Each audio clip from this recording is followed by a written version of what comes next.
Hello, my name is Jonathan Jones, and I am Vice Chair of Skills and Volunteering Cymru, also known as SVC. And welcome to SVC's Spotlight on Various Careers. Throughout the week, we've had presentations from our partner organisations telling us a little bit about their career and how they're involved with volunteering. Finally, today's presenter is Ruth, who is CEO of WCVA, which is the Wales Council for Volunteering Action. I'll now stop sharing my screen and let Ruth take over. As I said, if you have any questions, please post them in the chat and we'll make sure to ask the presenter at the end of their presentation. Thank you, Ruth, and I will now leave it over to you. Thank you very much indeed, Jonathan, and good morning, everybody. And I can see from the way that the Zoom meeting screen is set out that there are a couple of colleagues and people that I know and a couple of people that I don't think I've had the chance to meet before. So it's really great to be here. Thank you very much indeed for the invitation. And I hope that the things that I'm going to talk about will be either of interest or will cause some questions or some ideas that we might be able to discuss as a group in a short while. I've got a clock here beside me, and especially for one of the people that's on this call, she will know how important this clock will be for me, because what I'm going to do in this presentation is to try and talk about three main experiences that I've had in my volunteering life that have had connections when I think back over the different jobs and roles that I've held in my career to date.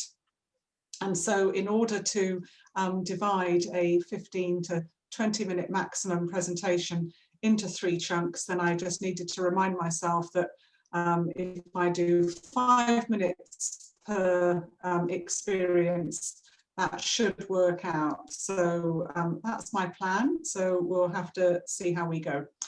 I firmly believe that volunteering really does give anyone who gets involved with any form of volunteering skills for life. And I have been reflecting since arranging to be involved with Skills and Volunteering Cymru and this session, for which roles and which volunteering activities would make the best presentation. So I hope the three that I've chosen will be useful. But just before I begin, I'm going to just reflect back right to my first ever volunteering activity, which was as a brownie, as a girl of, I suppose, 7 or 8 years of age, maybe 9. And I was a brownie and I enjoyed going to brownies every week. We got involved with all sorts of different activities, mainly in a church hall where the brownie meeting happened, but also out and about in the local community. And one of the first experiences that I can remember as a brownie was actually at sort of this time of year, probably moving into December, and going on a visit to a local old people's home and being asked to serve the tea and some mince pies, and to then get involved in singing some carols, both singing to the residents of the nursing home and also then getting a bit of a sing-along. So this might be a bit of a lineup for the end of our session this morning. We might want a bit of a sing-along to end the session and boost our mood, but firmly of the opinion that being able to share food, share a cup of tea or a cup of coffee or a glass of squash or whatever you might enjoy drinking, and having a chat with people and feeling comfortable with people, just possibly one person or a small group or even a large group, is something that is really, really valuable to learn. And because I'm an only child, I don't have any brothers and sisters. And I think my mum and dad particularly thought that by joining brownies and volunteering with all the different activities that Brownies get involved with, that would be good for me in terms of building my confidence and making sure that I realised that I was part of a wider world, not just our small family. So I just wanted to start off with that message of a cup of tea and a chat is always really important, and I will come back to that at the end. So my first 5-minute slot now. Okay, so my clocks, I'm aware of how long I've got on this particular experience. It might be less, but hopefully it won't be more. I'm going to fast forward from being a Brownie through to university. I attended university in Cardiff, and I got involved with various clubs and societies that lots of students do. And I found that the best way to find out about those clubs and societies was by being active in the Students' Union. And I was looking for something, I think it was probably towards the end of my first year of my 3-year degree course, for something to get involved with in Cardiff. And it had a range of ideas on my hand, but wasn't completely sure. So went and had a discussion with the person who was leading on the Students' Union volunteering programme at the time. And they gave me various choices, various ideas, and said to me, well, what sorts of things do you want to do in the future? What do you want to do when you leave university? I said, well, I'm not completely sure, but I expect it might be something to do with people. I don't think I'd be a very good teacher, but I would like to do something involved with people, maybe something in the sort of social work field or something like that. And they said, well, haven't really got anything directly like that, but we have got some adult literacy training opportunities within the probation service. And I said, okay, that sounds a bit different. Thank you very much. I went for an interview. I was fortunate enough to be selected. And from then on, I was involved with the South Wales Probation Service for several years, attending every week to take part in adult literacy and numeracy training and support sessions. And I had the most fantastic experience for that whole period of time. I met people that I would never have had the chance to meet if I hadn't have been involved in those sessions and in connections with the probation service. The opportunity to meet people whose life experiences have been so completely different to mine, and to also actually get some quite streetwise wisdom and some down-to-earth conversations from people who had served time in prison, from people who were currently on probation orders, and people who were actually keeping their lives together by sheer determination and hard work, and really trying very hard to improve their skills in literacy and numeracy. Now, again, colleagues on this call will know that I wouldn't necessarily class my numeracy skills as top of the bill, but I can do some basic calculations and work with people in that way. But what I really enjoyed was working with people on the literacy side, reading books, reading magazines, reading newspapers, and so on. And I think that those experiences and the people that I met, both ex-offenders and also the probation officers, really helped me in my application to join the National Association for the Care and Resettlement of Offenders. So NACRO is a charity that works across the UK.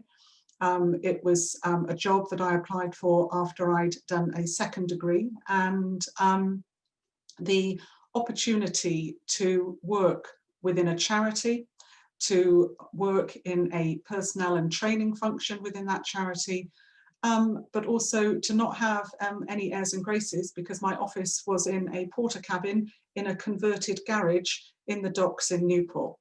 And I firmly remember being interviewed in quite a nice office, I think, probably in Newport Civic Centre, and then being told I had the job, so I was really, really pleased, and then being told where I should report for work, and turned up early, because I think it's always good to be early, especially on your first day, and thinking, oh, right, okay, this is a very different working environment to the one I was expecting, but the warmth of the welcome, and again, the experiences that I had whilst working for NACRO were absolutely superb. And I think that combination of having volunteered in connection with the probation service, having met lots of people either who'd served time or who were currently on probation orders, as I said, put me in a good position to understand and work effectively with colleagues within the NACRO setting, because NACRO obviously have got a positive attitude towards employing people who have got criminal records, but also working with large numbers of people who had had all sorts of different incidents in terms of connections with the criminal justice system. And the experience is still one that I look back on with gratitude, with affection, and with lots of reflections as regards many, many different things that I learned during that experience of working with NACRO for several years. So I think my clock's taken me through around about 5 minutes. So I'm now going to zip forward in my career and have a reflection as regards counselling skills.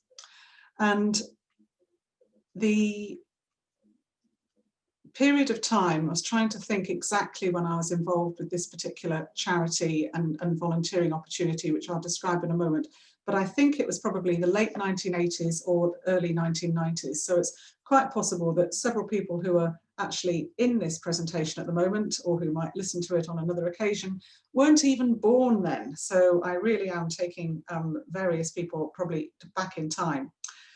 But I was keen on finding out a bit more about counselling, and found out about an opportunity to volunteer with the Cardiff AIDS helpline, which in actual fact I don't think exists anymore, but certainly in the 1980s and early 1990s there was a huge public information campaign as regards the increased incidence of HIV and AIDS. There was lots and lots and lots of public information, as we're finding now in relation to the coronavirus, and lots of many, many myths, many misunderstandings, and a whole host of discrimination and prejudice in relation to people who were either directly or indeed indirectly affected around HIV and AIDS. And so again, I applied for a volunteering position to train as a volunteer telephone counsellor for the Cardiff AIDS helpline, was successful, and then had the most amazing in-depth training.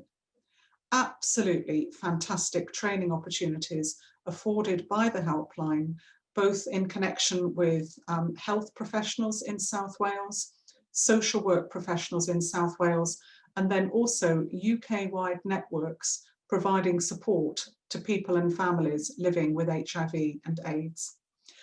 And the main skill that I feel that I developed and was heightened in my awareness as regards the importance of it is active listening.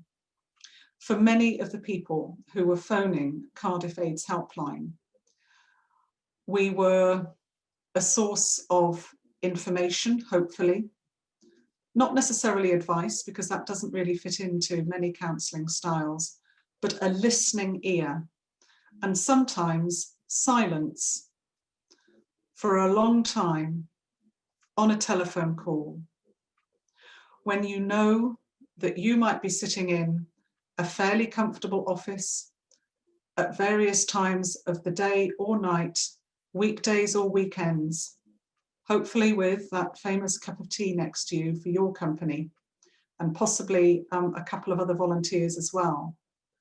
But that the person on the phone line, the person looking for a chat, the person looking for some information possibly, but certainly just for that listening ear, was a very, very important lesson for me. It was important not just in relation to active listening, it was also important in relation to checking any judgments that I or anybody else might be quick to make. And it also highlighted the different ways of working that so many people across the world face if they are actually working either in the formal economy or in the informal economy. And by that, I mean that the helpline was open certain hours and certain days. And on occasion, we would work different shifts in order to provide a more comprehensive service. And if I roll that forward a few years, I worked within the car industry for a short while. And in that factory setting, there were 24-hour shift patterns. And realizing the different body clocks that we've all got, the different arrangements that any of us might have to make if we are working different shift patterns, was again something that was highlighted to me through that volunteering opportunity. So when I worked in the automotive industry and I worked in a factory that had night shifts, that had morning shifts, that had late afternoon and evening shifts, and again, in a personnel and training role, it was my responsibility to be available at different times for different of those shifts, even though the bulk of my working week would be classified as normal working hours. Then the reflections back to telephone helpline work at the AIDS helpline was really, really useful. So active listening and understanding shift patterns was that second set of experiences. And I'm now going to whiz forward still to quite a while ago, to 12 years ago in actual fact, and a job that I held with and for older people in Wales.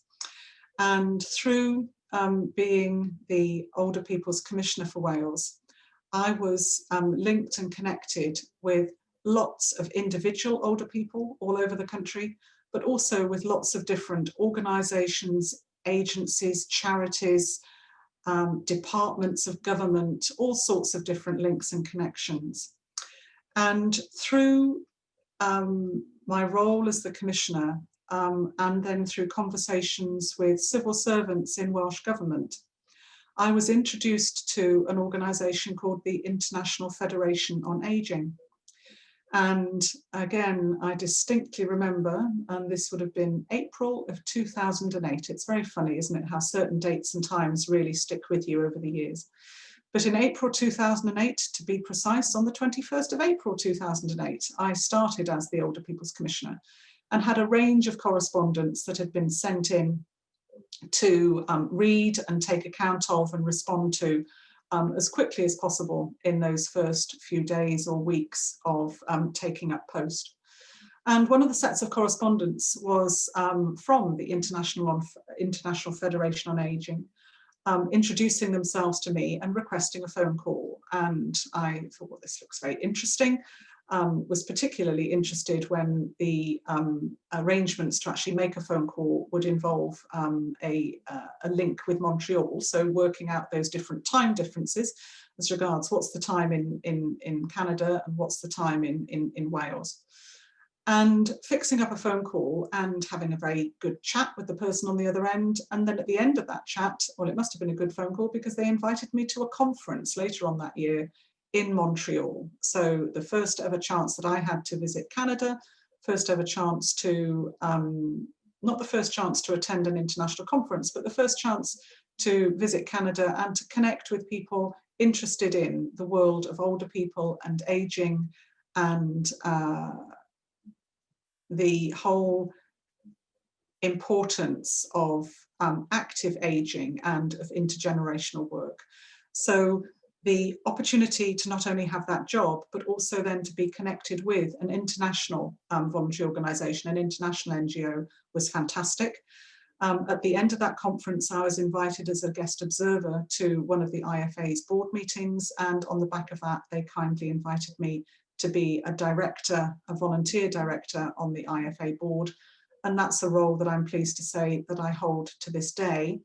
And just this week was involved with a meeting with colleagues from all over the world who are committed to promoting active and healthy aging and to looking at positive outcomes for older people across the globe. And as we know at the moment, in particular, the impact of the coronavirus and the inequalities that have been heightened during the pandemic all over the world have really been raised in people's awareness. And certainly the IFA is in the front line of promoting the importance of positive messages as regards appropriate testing, treatment and vaccine care in relation to older people. And so that final experience, I think, of those global connections is one that we can all learn from each other. Everyone across the world has got worthwhile experiences, skills, knowledge, passion and commitment to share with others, and we just need to look to find the most effective and inclusive ways to make sure that we have those conversations. So Jonathan, I've been looking at you on the camera and it's been lovely to see you smiling and making a few notes. I don't know if that equals lots of questions, but my summary of my 3 experiences that I've gone through this morning and linking it back to the cup of tea is that by volunteering whilst I was at university, I met people that I would never have otherwise have met. And I developed some skills and some links and ideas that were helpful in my first role as a personnel officer with NACRO, working with ex-offenders.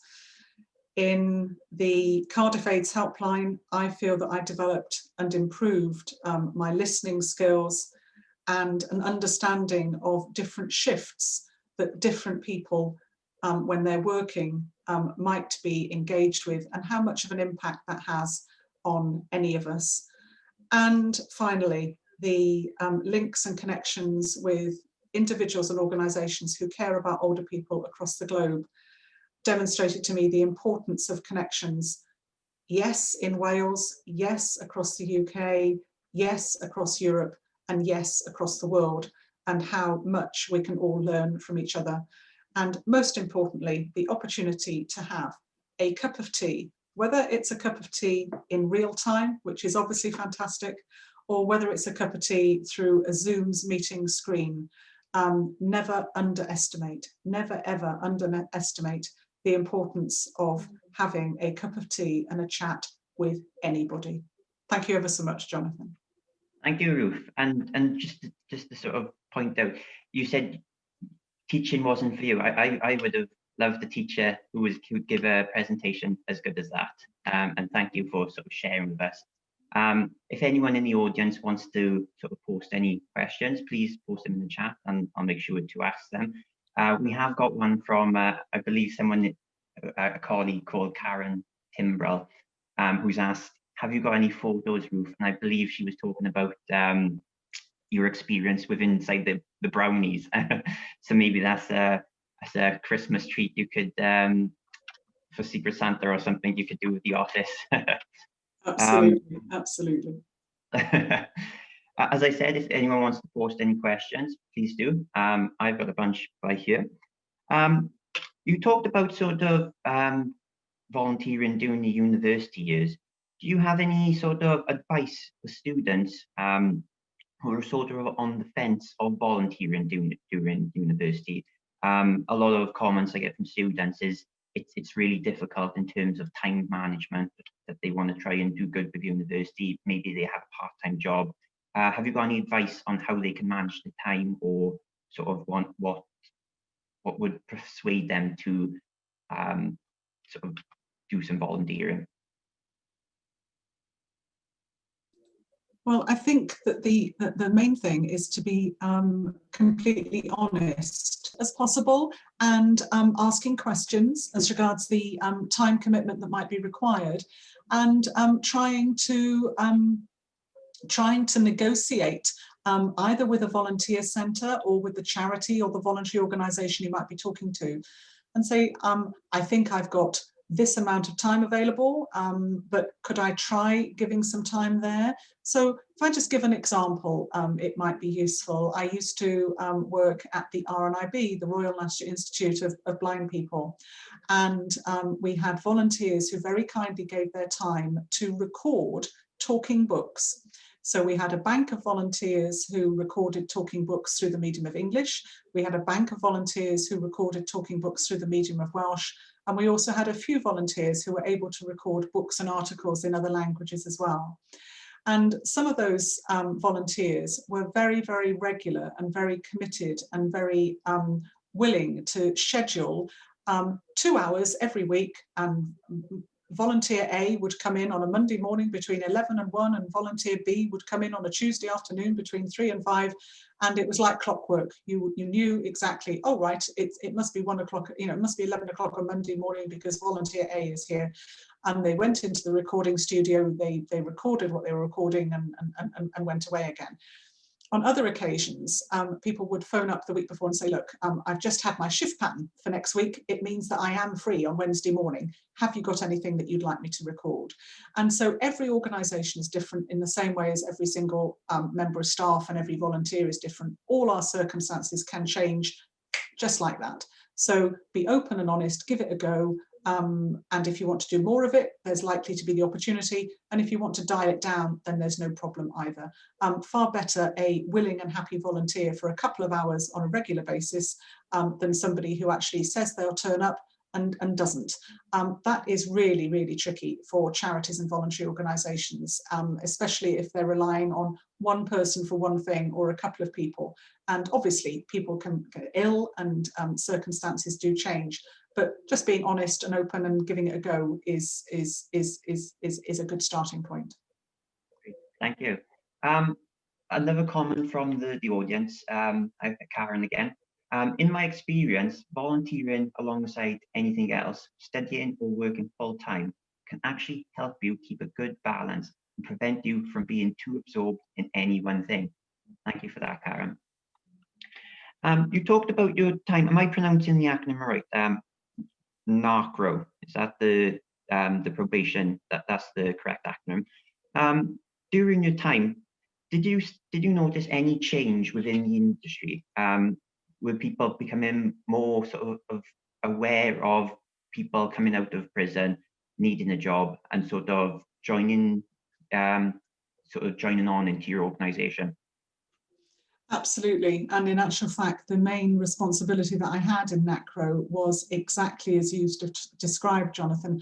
I was responsible for recruiting people onto rolling training and employment programs with a view to people getting apprenticeships and to then getting jobs. And so we had targets that were set by the department at the time, which was called the Manpower Services Commission, which doesn't exist anymore, but it's a variation on a theme of Department for Work and Pensions and Job Centre. And there were targets that the part of NACRO that I was working in were responsible for delivering on a variety of different programmes of work. So I was balancing between working with people who had served time or who were on probation orders and placing them in different places of work, from gardening projects to agricultural projects to light skilled industrial projects to interior decorating projects, all sorts of things. And then liaising with local employers to encourage those employers to basically give people a second chance. And so the opportunity to both share good outcomes, to share experiences, often taking somebody with me who had a criminal record and who didn't mind disclosing some or all of their experiences, and talking that through with somebody who maybe has got a job available, and talking about their experiences, their rehabilitation and their determination to get a job, to make a different future for themselves and possibly their families.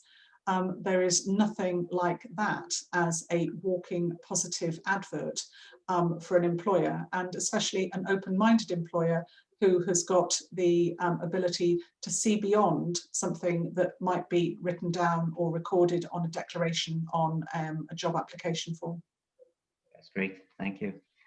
As part of your time as Commissioner, and especially since the pandemic has sort of restricted movement of everyone, how is the organisation adapting with teaching people technology? So a common stereotype is that older people do have difficulties with new technologies. So are there any schemes or any sort of programs or any volunteering actions that sort of provide tutorials to older people especially now during the pandemic, and how do you contact those people if they're maybe technologically resistant and you can't really contact them during this time? Okay, so I think there's a couple of things that I'll say in response to that. Firstly, that a lot of organisations have had to completely repurpose their ways of working and their ways of communicating, and to putting things online as opposed to holding face-to-face events. And certainly for many older people, the lack of connectivity regarding the ability to go to church or chapel or mosque, or the opportunity to meet up at a luncheon club, or the opportunity to take part in an armchair exercise class, or a knit and natter group, or the men's shed project, whatever it might be, has been a real source of disappointment and concern, and certainly we know has had adverse impacts on people's mental health, as well as possibly their physical well-being as well. But many charities and voluntary organisations, and indeed other agencies, have used technology to try and keep in touch with people, and many older people are very tech savvy. There's a lot of older people who are very happy to do Skype calls or to do WhatsApp video messages, and to communicate in that way, whether it's with one person or with a group of people, be they friends or family, taking part in choirs online, or discussion groups and so on. So that's one sense of change that has happened certainly in the voluntary sector, and with different agencies reaching out to older people. In terms of the opportunities for people to volunteer and lend a hand, and to support older people who might want to increase their confidence and competence with IT, then there are different schemes. There's one called Digi Communities Wales, which is run by the Wales Co-op Centre, and that has got various different strands of work which may have opportunities that people might be interested in. I know that different corporate organisations, Barclays Bank, for example, over the years, has run a programme for its own employees to get involved in helping improve the digital skills of people of all ages. And of course, we're not just referencing here digital skills and volunteering opportunities or work opportunities, or the ways that charities work. We're also talking about the actual cost of being able to engage digitally is not something that everybody can afford or would choose to afford if they've got a choice as regards funds that are available to them. And we all know as well that in different parts of Wales, the actual digital connections are not always 100% perfect. So I remember back in the early part of the summer, I was having a conversation with one of WCVA's members, Merched Awar, the WI Women's Network organisation operating with people through the medium of Welsh all over Wales. And my colleague there, Tegwyn, said, "Do you know what I've discovered over the last few weeks, Ruth?" I said, "No, what's that, Tegwyn?" And she said, "Well, I think one of the most important things that's happened through the coronavirus is that we have all remembered not just that we might have mobile phones available to us, but that we might also have landlines. And actually lifting the phone and having a chat and having that virtual cup of tea down a phone line, you don't have to see somebody to have a chat." And for many older people, their landline and the security of their landline and receiving a phone call is terribly important. And I will certainly be able to share information about the Digi Community project that somebody has typed into the chat column, Jonathan, and also we will have a look back at WCVA as regards whether there are any other programmes of work linked to digital and widening access and being as inclusive as possible, whether that's through digital platforms or through other forms of befriending schemes. Certainly Age Cymru, Age Cymru started a Be a Friend campaign, I think in the early or middle part of the summer, again with support from the Welsh Government, linked to the best response possible to the coronavirus. And I think that the Age Cymru programme has developed well and will be based on probably on phone contact and regular contact and being connected with people through that means. Thank you. Very informative, and we'll make sure to share those links on the Flipgrid application afterwards. I've got 2 more questions left. To the first, what has been the most difficult challenge that you faced throughout your sort of career, and specifically within volunteering? Good question. I think the main challenge, and this might be more a personal style situation than a comprehensive challenge that others might face in the voluntary sector, but it's about equity and being seen as an equal with so many different sets of skills, experiences, evidence, data, and passion and commitment to share. I remember being in a group setting as part of a training program with people from all sorts of different environments, again, quite a few years ago. And there were people there from the armed forces, from the church, from industry, from financial services.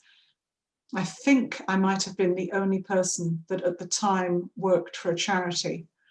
And during the course of the training program, we all had to give a presentation.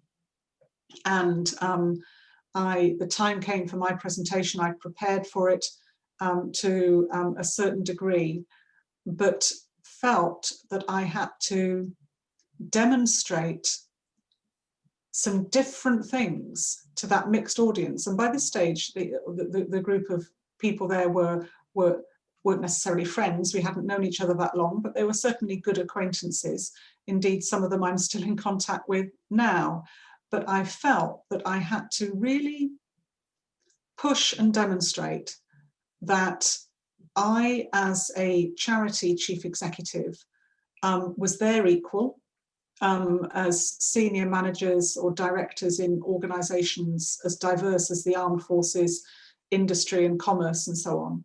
And far more importantly than me, if you like, proving my worth amongst a group of equals, it was demonstrating to that group of colleagues that the voluntary sector, that charities, that community organisations, that social enterprises, that community interest companies and so on work just as hard, are just as valuable, have so many different ways to link in with every aspect of life, be that commercial life, urban life, rural life, the arts, the environment, animal welfare, international development, whatever anybody can say, whatever anybody does in life, in my view and in my experience, there can be and should be a link back to a good cause, a charity, an opportunity for people to do something because they care, either because they're passionate and they love something, or they care and they're blooming angry about something and they want to change something. And certainly one of the most impactful conversations that I've had in this current role in WCVA was on a visit that a colleague took me to a premises in Swansea that had been purchased by 2 social workers. And the 2 social workers had jacked in their jobs because they had seen a need for the provision of transition support, housing and accommodation and care for young people who were leaving care and as a bridge to adult life. And for anybody who's had connections with people living in care, for children and young people in care, the time frame between the ages of 15 and 25 are really, really critical sort of pivot points in people's lives. And depending on people's circumstances, sometimes perhaps depending on postcode lottery as regards where you might be living, what your education experience has been like, what your whole life experience has been like. That moment of leaving care and moving on with your life can either be a step change that is a positive one and can move forward positively, but all too often can be really, really tricky. And lots of people, for good reason, have lots of wobbles in that space. And part of WCVA's work is to provide grant support and loan support to charities and social enterprises to further develop their objectives.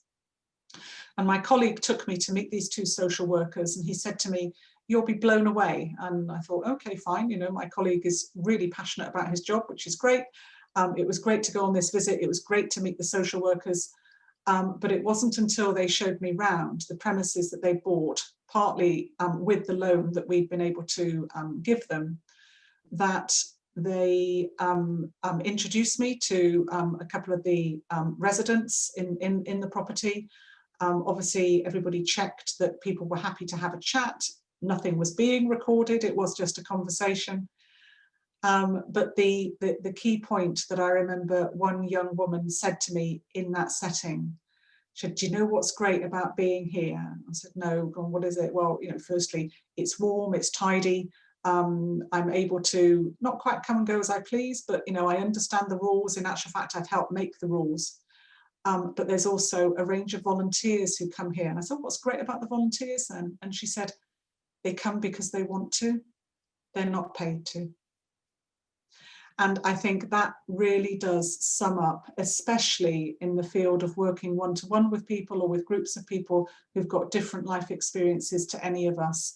If you are giving your time because you care, because you're genuinely interested, you want to give something back, my goodness me, it'll be valued, but you will also gain so much and will really grow through that experience, which is valuable, I think, as we said at the beginning, in all walks of life and at all periods of time in your life.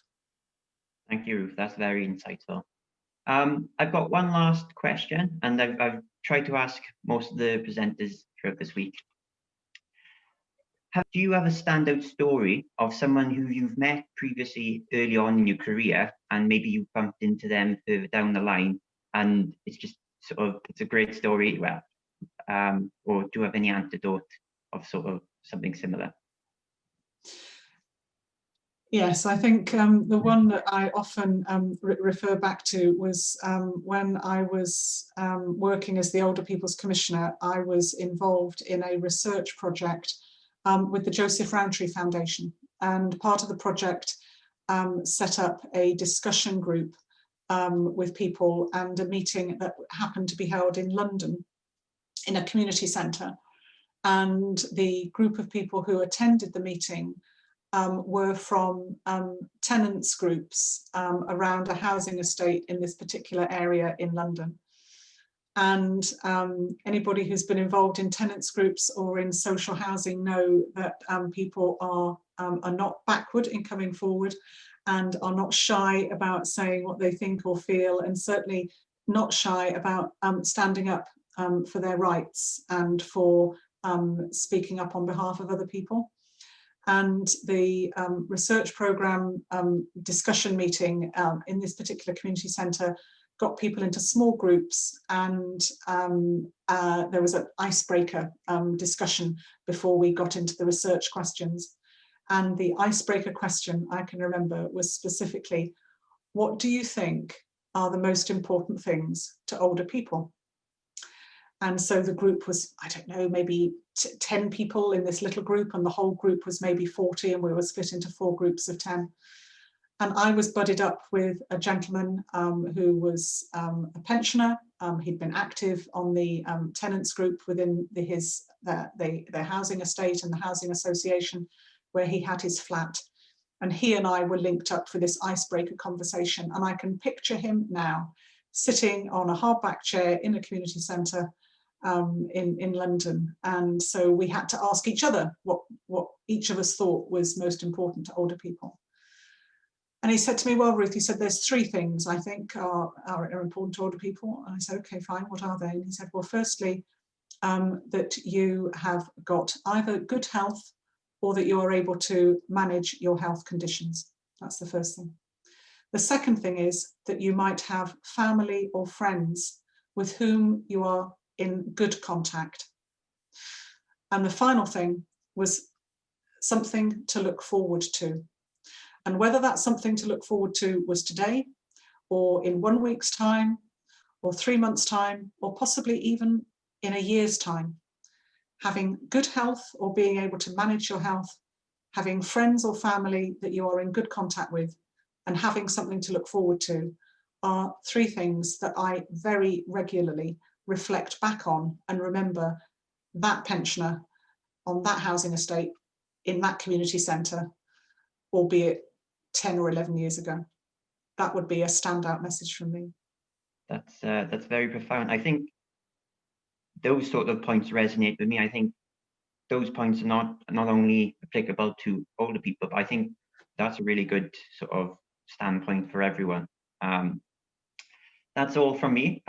Is there any more questions in the chat? Obviously, if people are watching this via the Flipgrid platform, there is a comment section, so please comment any questions in there, and we'll try and get back to Ruth if she's happy, and we'll try and get you an answer as soon as possible. It's been a pleasure, Ruth. I really enjoyed the talk, and I bet the people in the audience have as well. Ruth asked the question, would anyone like to share if they are currently volunteering? So if anyone in the chat would like to say if they are volunteering, or feel free to sort of share any experiences. We have one person saying, no questions from me at the moment. However, just wanted to say what an inspiring session this has been. I will widely share the Flipgrid video. That's great. Thank you. Yes, currently we got an answer from Naomi. Yes, currently running Project Hope, volunteering at Childline, and I am a Guide Girls leader, amongst other things. That is really great, Naomi. Sounds like you're very busy and very impactful. So thank you. If there's any more comments, please. Well, we've got one more. Evie, thank you. This has been really lovely session and helpful to give me some ideas on volunteering in the future. That's great. Thank you, Evie. As I said, if you want to post any comments in the Flipgrid platform, or ask myself or Ruth any questions, I'll make sure my email and Ruth's email is online. Ruth, do you want to? Yes, Jonathan, I was just going to say in relation to Evie's point, and maybe a point that you were making earlier that perhaps I didn't pick up on correctly, as regards the huge range of volunteering opportunities that exist. So if I just say from A to Z and back again, yes, so from advice and advocacy through to working with children and young people, through to working with older people, the arts, the environment, culture, heritage, international development. There are so many different opportunities. I would really challenge anybody to say, oh, I'm interested in X. Is there a volunteering opportunity? I would be very, very surprised if there wasn't. It might take a bit of looking, it might take a bit of research, but there are volunteer centres in every local authority around Wales, connected with the county voluntary council structures, and Wales Council Voluntary Action has also got a national volunteering support team, and it's great to see that Naomi is with us today and is joining us next week. So I'm looking forward to getting to know Naomi, and of course that reference. So SCVS, that stands for Swansea Council for Voluntary Service. So that's the County Voluntary Council and Volunteer Centre that operates in the city and county of Swansea. And they've got lots and lots of opportunities, and especially important, those that are connected with Swansea being a city of sanctuary as well, which of course is really, really important. Thank you. I'll just read out that comment that you were referring to, and this is from another audience member. I am currently volunteering with Swansea Youth Bank, which is a part of SCVS. It is an amazing opportunity to work with others and understand the different projects around Swansea that are beneficial to young people. Thank you, audience, for sharing your experience. Thank you, Ruth. we'll also, you could always, SVC do offer volunteering opportunities. So if you do want to see any opportunities that we are offering, I'll also post that link. And we'll be sort of sharing all these videos via our social media. So feel free to make any comments, share them with your friends. Apart from that, I think we'll sort of end the presentation there. Thank you, Ruth, again. We've got Adrian Earls and Benjamin Morris this afternoon, so you're more than welcome to join us to any of those talks. Thank you all, and have a great day, have a great week. Take care. Goodbye. Is there anything you want to type in the chat? Yeah. Thank you all, and bye for now. So long.